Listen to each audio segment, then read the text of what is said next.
Did you realize that vitamin K2 lowers your risk of dying from heart disease by 57%? But here is the catch: millions of people, including most doctors, are not even aware of this nutrient. And in a study where they evaluated 542 adults, they actually found that 438 of them, which is a whopping 97% of them, were deficient in vitamin K2. So what I quickly want to address in this video is the right amount of vitamin K2 that you have to be taking to clean your arteries and to restore your blood pressure. So if you want to have a normal blood pressure, if you want to keep your blood pressure normal without constantly relying on medication, then this video is for you.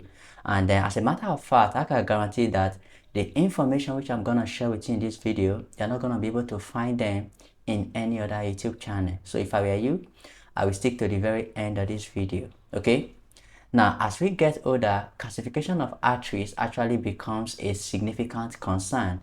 And then calcification of arteries means too much calcium is deposited in your arterial wall, which decreases the elasticity of your artery, making it stiff, hardened, and narrow.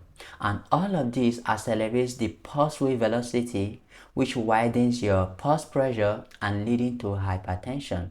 So essentially, patients with resistant hypertension usually have this exaggerated stiffness in their artery. They have calcified arteries.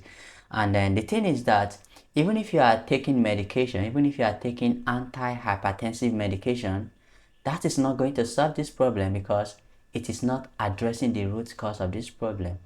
Now, the other interesting thing is that a lot of people, as they get older, also tend to be taking vitamin D supplements to help restore their bone strength and bone density, which is good because vitamin D helps the body to absorb calcium. But the problem is that majority of people that are actually taking this vitamin D actually have an calcified artery, have heart disease, have chronic kidney disease, as well as diabetes. So if this vitamin D is helping their body to pull out calcium from the gut into the blood, this calcium are going to further contribute to hardening of their artery. So the missing ingredient here is actually vitamin K2. And how this vitamin K2 works is actually by activating this special protein called MGP, which inhibits the deposition of calcium in your artery walls.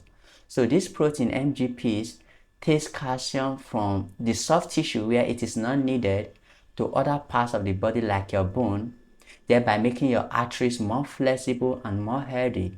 So essentially, in the case of vitamin K2 deficiency, this protein MGP remains inactive, thereby impairing calcium removal from your artery wall, and that is going to clog up your artery. It's going to make you to have stiff artery. You're going to have stiffness in your artery. You're going to have narrow artery, and unfortunately, that is going to result in high blood pressure and other cardiovascular events. And just for a side note, MGP protein is just one of 20 or so protein that requires vitamin K2 for activation.